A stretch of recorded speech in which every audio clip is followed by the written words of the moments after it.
memang harus bentuk yang super power begini, sejak awal saya akan mengusulkan dibentuk Satgas. Sebenarnya Satgasnya lebih tinggi lagi, level Satgas kepresidenan. Saya yakin banyak yang akan terseret. Nggak bisa lagi DPR ini berpangku tangan, menunggu laporan, memanggil rapat. Sudah nggak bisa. Ini sudah dalam keadaan darurat. Negara kita lama-lama bangkrut dan bubar negara kita.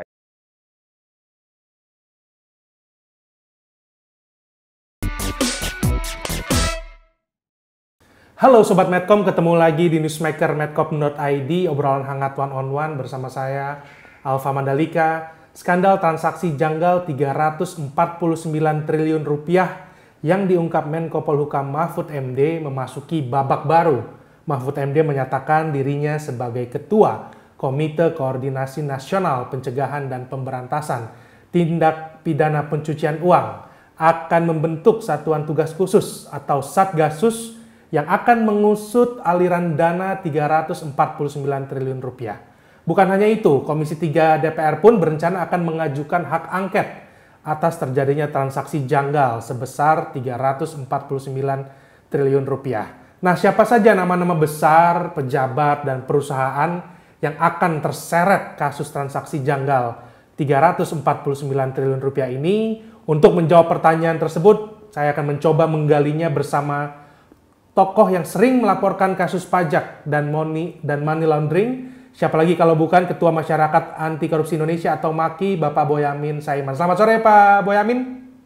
Oke, selamat sore Pak Boyamin. Terima kasih atas waktunya untuk berdiskusi di Newsmaker kali ini. Pak Boyamin, sebelum kita ngobrol soal Satgasusnya Pak Mahfud nih, saya ingin konfirmasi atas wawancara kita beberapa waktu yang lalu di Newsmaker. MAKI telah melaporkan Pak Mahfud, Menkyu Sri Mulyani dan Kepala PPATK Pak Ivan ke Barreskrim Polri atas dugaan pembocoran data. Nah, sudah beberapa pekan berlalu, sepertinya belum ada follow up nih Pak ya dari Barreskrim, atau apakah sudah ada kepastian nih Pak? Misalnya Barreskrim menganggap laporan Anda tidak perlu dilanjuti, Pak Boyamin. Ya, mungkin ini mau omong begitu tidak perlu ditindaklanjuti, nanti ada yang komplain. Mungkin yang dikhawatirkan yang komplain itu kan kelompok Senayan kan gitu kan. Tapi mau dilanjutkan juga tidak ada kontennya kan gitu kan. Nah, ya udah paling aman ya didiamkan aja, dan saya pun juga tidak nagih kan gitu kan. Jadi ya sudah biarkan berlalu gitu kan. Begitu aja. Ini kan semuanya ya hanya lucu-lucuan aja. DPR melawak, saya menjadi badutnya kan gitu kan. Ya sudah, kalau pentasnya selesai kan ya udah dianggap selesai, tidak ada kelanjutannya kan gitu kan, meskipun masih dongkol atau apa kan gitu. Jadi ya sudah, saya pun kan juga berharap tidak ditindaklanjuti. Nah, karena tidak ditindaklanjuti ya sudah biarkan aja kan. Yang jelas itu ikhtiar saya membantu dan mendukung Pak Mahfud, Bu Sri Mulyani dan Pak Ivan untuk tetap semangat meneruskan proses pengungkapan dana 349 ini. Karena kalau tidak saya dukung dengan cara logika terbalik saya khawatir beliau-beliau menjadi takut karena diancam oleh pasal itu tadi yang dianggap membocorkan rahasia. Nah, saya kira clear lah di sini, dan akhirnya kemarin rapat-rapat kerja dengan DPR, Pak Mahfud, Bu Sri Mulyani bahkan bisa duduk berdampingan menyatakan ini akan dituntaskan, akan diurusi. Soal nominalnya tetap kembali kepada 349, sebenarnya tidak ada masalah. Soal berapa yang diduga melibatkan pejabat Kementerian Keuangan 3,3 atau 35 triliun atau lebih lagi, ya nanti biarlah penegakan hukum karena data ini kan sudah ada, tinggal proses berikutnya penegakan hukum. Dan berapa yang bisa diproses hukum, nah kalau saya kan memang berpikiran itu minimal separuh lah dari 349 itu ya, berarti kan 170-an lah gitu. Atau saya nganggap kalau ini transaksinya bukan saldonya 349 itu, ya setidaknya transaksi itu kan sepertiganya. Sepertiganya kan ya bisa saya anggap 100 triliun lah. Ya kita berharap 100 triliun itu kalau separuhnya 50 triliun aja sudah bisa membuat bendungan yang sejumlah 10 bendungan. Kalau satu bendungan itu 5 triliun. Dan itu sudah bisa menghidupi, mengairi seluruh NTT, NTB, sampai Papua, bendungan-bendungan besar itu. Jadi ini ikhtiar kita bahwa ini uang yang sebenarnya ada kok. Kenapa kita harus nyari-nyari yang susah, yang sebenarnya memang ya harus dicari, tapi ini ada yang uang yang bisa dikejar, yang bisa kita ambil, dan untuk mensejahterakan rakyat. Jadi kenapa saya ikut nimbrung itu meskipun sahamnya 0,01%, tapi ini ikhtiar nyumbang negara gitu, dan negara harusnya hadir. Kan kita ketawain bersama 349 triliun dalam jangka waktu 10 tahun. Kemana aja negara selama ini, kan gitu kan? Oke, artinya sampai beberapa pekan berlalu ini Barreskrim belum memfollow up gitu ya, Pak Boyamin ya? Ya, belum ada, dan saya yakin tidak akan di follow up juga. Oke. Apa yang mau di follow up kan itu? Jika Barreskrim Polri sudah menolak laporan Maki, apakah bisa diartikan bahwa Pak Mahfud, Menkyu, dan Kepala PPATK tidak membocorkan rahasia negara dan justru Barreskrim akan menindaklanjuti pengusutan transaksi janggal 349T itu, Pak Boyamin? Ya, bahasa tubuh yang lain ini adalah ketika Pak Kabar Eskrim Agus Andrianto selalu ikut kemanapun Pak Mahfud mengurusi kasus ini, baik ke DPR maupun di Kementerian Polhukam, selalu hadir beliau. Kalau ini pada posisi diametrikal, yang salah Pak Mahfud, saya yakin Pak Kabar Eskrim tidak akan ikut. Itu aja kan sudah jelas. Kabar Eskrim berarti ikut agenda Pak Mahfud untuk menuntaskan ini dari kacamata atau fungsi dari kepolisian. Artinya kepolisian itu sebenarnya bisa menjangkau semuanya di luar kasus pajak dan bea cukai. Tapi kalau 349 ini bisa dijangkau semua oleh kepolisian. Karena kalau itu hanya penyelundupan, hanya penipuan, penggelapan, atau manipulasi impor ekspor, itu polisi semua. Korupsi juga bisa. Tapi kalau Kejaksaan Agung sama KPK kan harus ada unsur korupsinya. Jadi sebenarnya Barreskrim saya yakin sih bisa meluangkan waktu dan tenaga pikirannya untuk menuntaskan ini lebih cepat, karena dia di dalam komite dan selalu ikut Pak Mahfud kemanapun. Jadi saya kira beliau sangat tahu data ini. Oke, di Newsmaker sebelumnya juga Pak Boyamin juga sempat berencana melaporkan beberapa wajib pajak yang mengemplang triliunan rupiah pajak yang seharusnya dibayarkan negara. Nah, boleh di-share nih, apa aja update dan temuan-temuan baru dari Maki nih Pak Boyamin? Ya, kalau 1,7 triliun yang hanya dibayar 15 miliar kan sudah saya laporkan ke Kejaksaan Agung. Yang 18 triliun masih mengumpulkan data, tapi yang kemudian saya dapat hal yang baru itu terkait dengan ekspor impor emas 189 triliun. Nah, ini kemarin saya dapat putusannya yang seakan-akan tanda kutip Dirjen Bea Cukai kalah dalam persidangan. Artinya ketika si pelaku yang ditersangka terdakwakan di sidang itu pernah kalah juga di tingkat kasasi, tapi mereka PK dan menang. Nah, bahasa saya setelah saya dalami itu kan paling tidak ada 20 kilo perhiasan yang seakan-akan sisa untuk perhiasan yang dikeluarkan ke luar seakan-akan itu dikembalikan. Dan itu juga tidak kena bea keluar lagi gitu. Jadi kita sudah zong, ada emas masuk, kita tidak dapat bea masuk. Terus kemudian dikeluarkan alasannya belum emas perhiasan, baru emas mentah, perhiasan mentah. Pokoknya terus di dalam negeri pun emas batangan yang katanya emas mentah itu sebenarnya sudah bisa dijual kepada orang kaya-kaya gitu. Sehingga tidak perlu dijadikan perhiasan, sehingga kita tidak dapat PPN 10%. Jadi kita ini zong semua, masuk tidak dapat bea masuk. Alasannya nanti dijadikan perhiasan kita dapat PPN, tapi karena tidak dijadikan perhiasan, akhirnya kita tidak dapat PPN, pajak pertambahan nilai. Nah, kemudian ketika ada alasannya sisa dari proses itu, nah, itu juga kemudian ketika keluar alasannya sisa, gitu. Sampaikan pada teman-teman. Jadi ini saya sudah dapat datanya. Saya ingin tertarik yang justru 189 triliun ini, kok kita seperti di prank, gitu loh. Ada orang membawa emas ke dalam negeri 189 triliun. Terus di sini alasannya emas batangan yang mentah, tidak bayar bea masuk, tidak jadikan perhiasan, dengan alasan sisa dikeluarkan lagi, nggak dapat. Kita kan di prank ini kan, senilai itu. Nah, ini saya akan konsentrasi di situ, malahan akan mencoba yang 189 triliun ini akan saya dalami betul. Bagaimana proses-proses ini, dugaan-dugaan yang kira-kira penyimpangan atau bahkan dugaan manipulasi akan saya dalami. Dan sebenarnya pada siapa sih emas-emas yang batangan itu kemudian dijual. Nah, kalau dijual tunai kan tidak bisa dapat PPN lagi juga, cash and carry, tidak ada sistemnya keuangan gitu kan. Nah, inilah yang mestinya harusnya dikejar ini. Jadi ada proses tanda kutip ngejong negara ini kita kejar. Kalau nanti paling tidak kita dapat minimal 5% dari bea masuk. Kalau saya sih pengennya ya dari PPN, entah kamu simpan, entah apa, karena masuk itu kan tidak dapat bea masuk, alasannya untuk perhiasan. Nah, akhirnya dijadikan perhiasan atau tidak, dalam setahun dia harus bayar PPN 10%. 10% dari 189 triliun sudah berapa? 10 tambah 8,9. Ya, jadi sudah 18,9 triliun. Kalau nanti itu dibuat bendungan ya sudah dapat 4 lah paling tidak. Udah, ini kita bicara bendungan aja lah, enggak usah bicara jalan tol gitu kan. Oke, Pak Boyamin, kita masuk ke Satgasus. Secara tegas, Pak Mahfud akan membentuk Satgasus transaksi janggal 349 triliun rupiah. Nah, seharusnya sudah berkonsultasi juga ke Presiden. Nah, maksud saya berarti Pak Mahfud, kemudian Presiden Jokowi sangat concern mendalami dan mempidanakan dugaan transaksi janggal yang berpotensi merugikan negara dalam jumlah sangat besar. Nah, Maki pasti setuju nih Pak ya, gebrakan Pak Mahfud ini ya, Pak Boyamin. Atau seperti apa tanggapan Maki? Sejak awal saya akan mengusulkan dibentuk Satgas. Sebenarnya Satgasnya lebih tinggi lagi, level Satgas kepresidenan.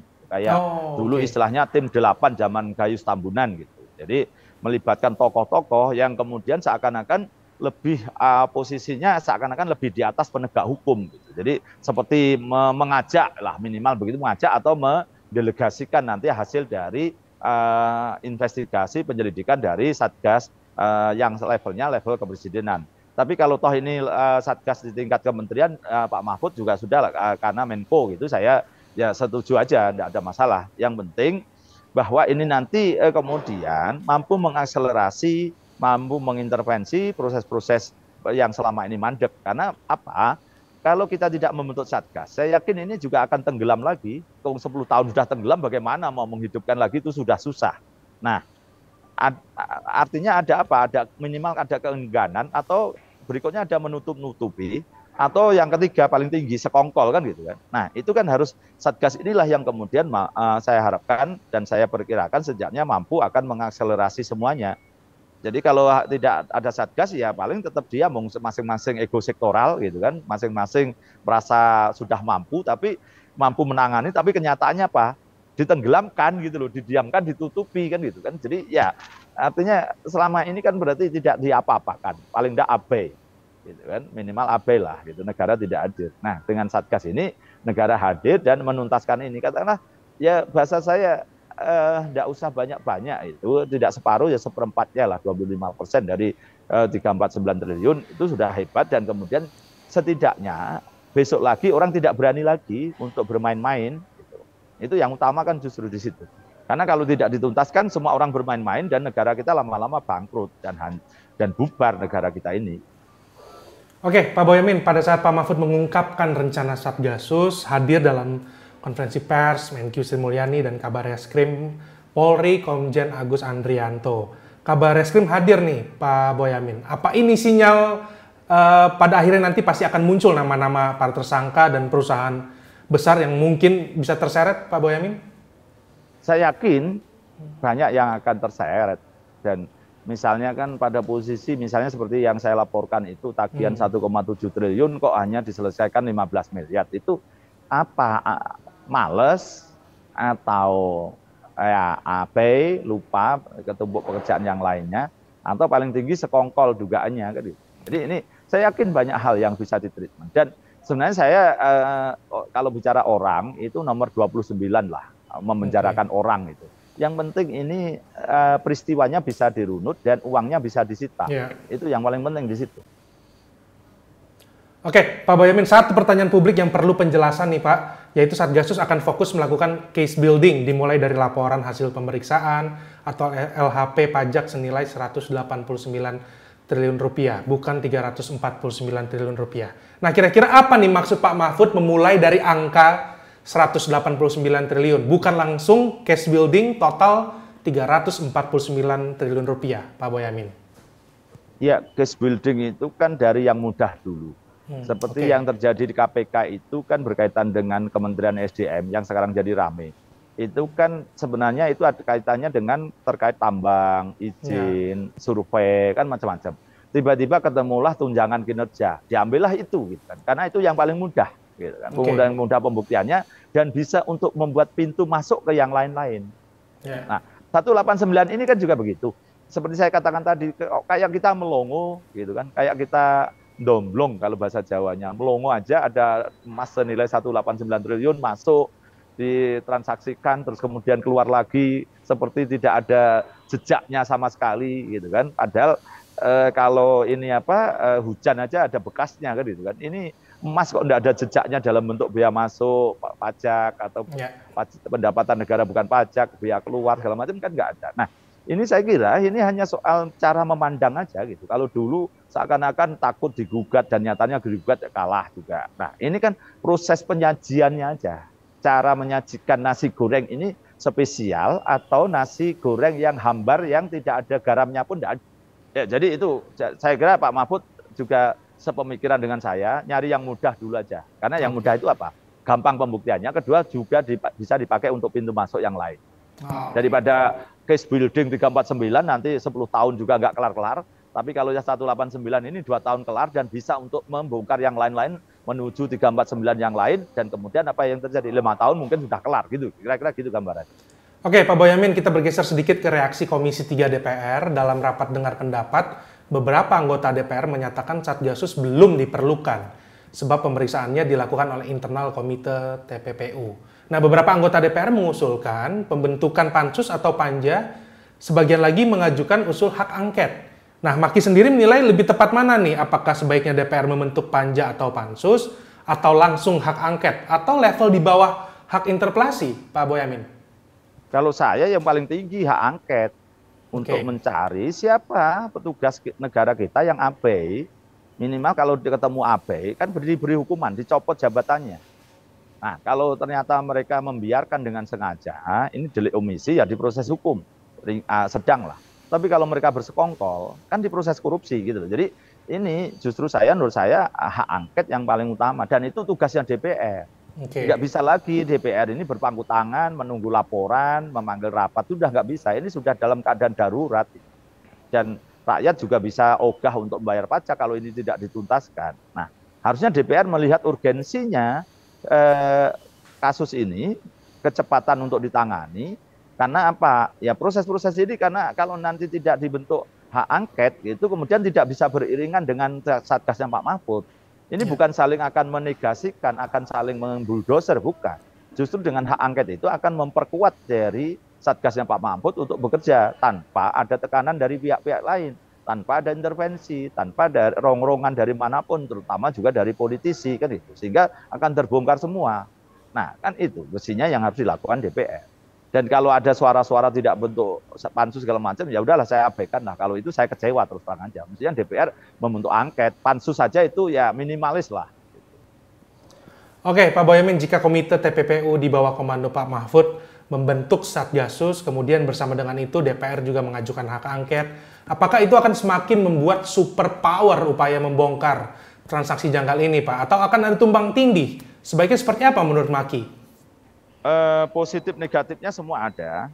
Kalau bicara tumpang tindih bisa aja tumpang tindih. Tapi manfaat yang lebih besar saya yakin akan lebih dapat karena ini saling mensupport, saling bekejar-kejaran sehingga ketika ini berlomba-lomba untuk berprestasi maka kemudian hasil yang didapat akan lebih baik. Jadi kalau keroyokan begitu akan tetap lebih baik. Nah, ini kan melawan korupsi, melawan mafia berkaitan dengan pajak dan bea cukai gitu kan. Nah, ini yang perlu seperti misalnya gitu. Saya punya data tentang cukai rokok. Ada perusahaan besar bikin gudang di sebuah kabupaten di Jawa Tengah. Alasannya itu hanya untuk proses gudang, memindahkan dari truk kepada truk kecil gitu, dari kontainer ke truk kecil. Tapi kenyataannya fakta saya, informasi yang saya terima, dia jadi pabrik di situ. Nah, kalau jadi pabrik kan berarti tidak ada cukai yang ditempelkan di situ. Negara berarti kan tidak dapat pembayaran dari cukai rokok yang ada pabrik itu. Jadi kamuflasenya. Belum yang lagi kemudian bagaimana dugaan manipulasi tembakau, manipulasi jumlah kualitas segala macam itu masih jangan dikira hanya pabrik kecil yang katakanlah yang bikin cukai palsu gitu. Bukan, atau cukai dipasang lagi gitu, dikupas, terus ditempelkan lagi gitu. Enggak. Perusahaan-perusahaan besar pun dugaan manipulasi itu masih ada gitu. Jadi ini memang harus bentuk yang super power begini. Jadi DPR membentuk membentuk hak angket gitu, mengajukan hak angket, pemerintah membentuk satgas yang sampai level kepresidenan untuk membongkar ini semua. Kalau tidak saya tidak berharap lah paling ya tenggelam lagi. Gitu. Oke, kita bergeser ke soal data transaksi janggal yang oleh Pak Mahfud dikatakan tidak ada perbedaan data antara Komite TPPU dengan data Kemenkyu. Tapi beberapa anggota DPR mengkritisi meski jumlah total sama, yaitu 349 triliun rupiah, namun karena pengelompokan laporan yang berbeda, maka tetap saja ada perbedaan penting. Nah, sebab perbedaan pengelompokan itulah yang justru akan menentukan ada atau tidaknya kemungkinan pidana. Nah, menurut kajian Maki, seperti apa nih gampangnya menjelaskan serupa tapi sama data transaksi janggal ini? Sama atau beda, Pak Boyamin? Itu kan hanya cara pandang aja melihatnya dari sisi mana. Kalau Bu Sri Mulyani 3,3 itu yang betul-betul murni oknum Kementerian Keuangan. Kalau Pak Mahfud 35 triliun karena juga menyangkut orang-orang yang terkait dengan Kementerian Pejabat Kementerian Keuangan yang melibatkan orang swasta. Kan ini cara pandang aja. Tolonglah, kasihan pemerintah, Pak Mahfud, Bu Sri Mulyani itu kan sudah mensinkronkan angka segala macam. Jadi jangan diganggu lagi dengan kalimat yang berbeda dan segala macam, itu nggak perlu lah. Itu saya pun tidak tertarik ke sana. Masih. Oke, sebagai closing statement, Pak Boyamin, apa himbauan Maki kepada publik dan bagian apa yang paling penting yang harus didukung dan dikawal publik dalam pengusutan transaksi janggal 349 triliun rupiah ini, Pak Boyamin? Ya, masyarakat tetap harus mengawal ini dengan caranya yang sekarang medsos itu, gunakan semua itu sebagai bentuk perjuangan kita, nyumbang negara, bersuarakan, cuitkan segala hal yang Anda rame-ramekan, bahwa ini kalau nanti belum kelar ya rame-rame lagi gitu. Dan ini kan proses pengawalan rakyat yang murah, sederhana, dan cepat gitu. Beda dengan demonstrasi, beda dengan berkirim surat audiensi. Zaman dulu kan nggak ada zaman medsos begini, Mas. Jadi saya menghimbau masyarakat mengawalnya dengan menggunakan segala daya upaya medsosnya gitu untuk membanjiri segala macam hal-hal yang perlu dikritisi, dan pemerintah pun juga harus hadir bahwa sudah saatnya tata kelola negara lebih baik, tidak pecah amanah, tidak berkhianat, gitu. Kemudian ya anti rasuah, anti korupsi, dan kemudian semakin untuk berpikir bahwa ini dalam rangka melayani negaranya juga, melayani rakyatnya juga. Jadi dengan demikian kan dia juga melayani dirinya sendiri. Kalau negara bagus, anak cucunya nanti kan sejahtera. Kalau dia ikut korupsi, jangan dikira nanti duitnya banyak terus lari ke luar negeri, Anda bisa hidup enak-enak, negara ini meskipun bubar. Nggak bisa begitu. Ketika kemudian ketahuan Anda lari di luar negerinya nggak mau nampung Anda, bahkan jasadnya aja nggak boleh dikuburkan di sana, mau apa? Terus kemudian hartanya nanti juga oleh dunia internasional juga disita. Seperti 1MDB di Malaysia itu disita di Amerika segala macam, mau apa? Kan itu. Jadi berpikirlah ulang semua, pakai semuanya, bahwa jangan menyimpang, dan rakyat juga jangan permisif untuk melakukan proses-proses transaksional. Kalau punya kewajiban bayar dengan patuh, dan jangan memberikan peti apapun atau sekedar uang terima kasih, nggak usah lah, zamannya sudah berbeda. Masih itu aja.